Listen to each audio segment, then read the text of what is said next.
I sat on the porch of MY house. Waiting. My face still bruised. My eyes still swollen. But I was smiling. My phone rang. Unknown number. I answered. Jason? What the hell is going on? My father's voice. Panicked. Furious. Hi, Dad, how was Bali? There are police at the house. They won't let me in. They're saying that you're under arrest? Yeah. That sounds right. What did you do? What? I leaned back in my chair. What did I do? I found out about the house. Grandpa's house. The one you stole from me. Silence. And I found out about Mom's life insurance. The $200,000 you embezzled when I was 8. His breathing went ragged. And I told the IRS about your little consulting business, and I told your employer about all of it. You can't. I already did. I heard Karen screaming in the background. Heard the crackle of police radios. Dad. You hit me. You stole my savings. You called me a walking wallet. I stood up, looked down the street. Saw the police cars. But here's the thing, wallets don't fight back. I smiled. I do. Update 2, my dad knocked me out, stole my savings to fund his vacation, then said, I never saw you as a son. You're just a walking wallet. So, I went nuclear and destroyed his life. My father was arrested at 6:47 p.m. Assault. Theft. Embezzlement. Forgery. Fraud. Bail was set at $150,000. He couldn't pay it. All his accounts were frozen. His credit cards declined. His consulting income seized by the IRS. Richard Mitchell, the man who always had an answer for everything, spent his first night in a holding cell. I slept like a baby. Karen came to the house the next morning. Pounding on the door. Mascara running. Designer clothes wrinkled from sleeping in her car. Jason. Open this door right now. I opened it. Calmly. Coffee in hand. Good morning, Karen. You little psycho. You had your own father arrested. You stole our house. My house. My grandfather left it to me. Dad forged the documents. That's a lie. I have the original will. And the forged papers. With his signature. And yours. Her face went white. What? I smiled. You co-signed the forgery, Karen. You witnessed the fake documents.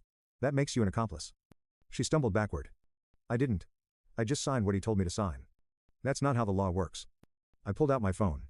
I was going to leave you out of this. You're pathetic, but you're not my main target. I showed her the screen. Photos from her Instagram. From Bali. #blessed. #living my best life. But then I saw these. One photo in particular. Karen on the beach. Holding a cocktail. Caption, hubby spoiled me with $47K vacation fund. Best husband ever. $47,000. My $47,000. She bragged about it. Online. Publicly. You tagged the resort.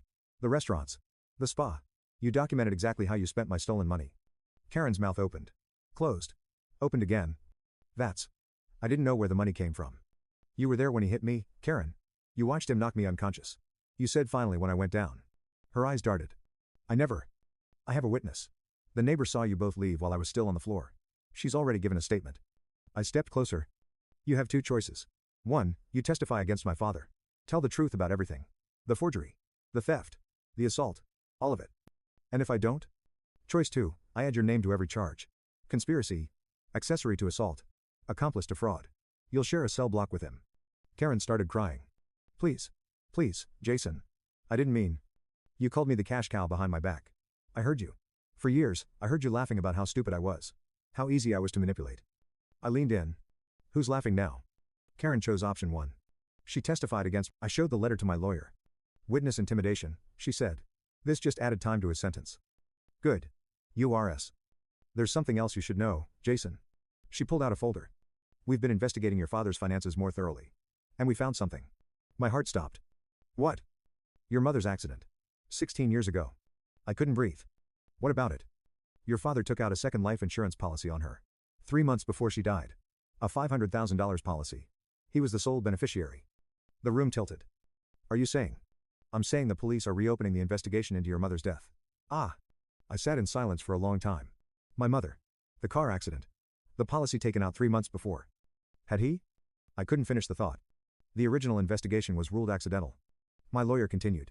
But there were questions. Brake failure on a car that had just been serviced. Your father was the last one to drive it before your mother. She looked at me with soft eyes. I'm sorry, Jason. I know this is a lot. A lot? My father might have killed my mother. For money. And then stolen the inheritance meant for me. I walked out of the office in a daze. Marcus was waiting outside. Jason? What happened? You look like you've seen a ghost. They're reopening my mom's case. What? Why? I told him everything. He didn't speak for 5 minutes. Then, what do you need? I need to know the truth. Whatever it takes. 3 months later. The investigation concluded. My father's mechanic and old friend finally talked. After 16 years of guilt, he confessed. My father had paid him $10,000 to tamper with my mother's brakes. Richard Mitchell didn't just steal from me. He murdered my mother. The trial lasted 2 weeks. I testified. The mechanic testified. Karen testified. My father sat at the defense table looking like a cornered animal. When the verdict came guilty on all counts, including second-degree murder, he screamed. Jason, you did this, you destroyed your own father. I looked at him. You destroyed yourself the day you killed my mother. They dragged him out. Sentenced. Life without parole. 6 months later. I sold the house. Too many memories. Too much pain.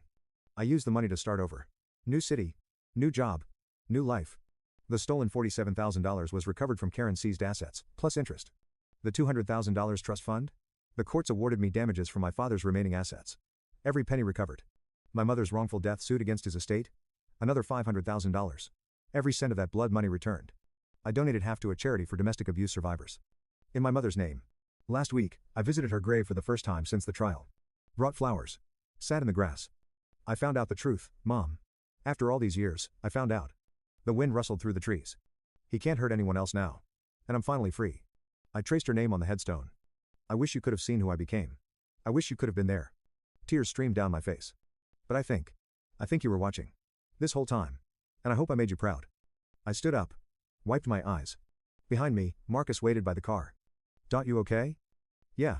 I looked back at the grave one last time. I'm finally okay. My father called me a walking wallet. He was wrong.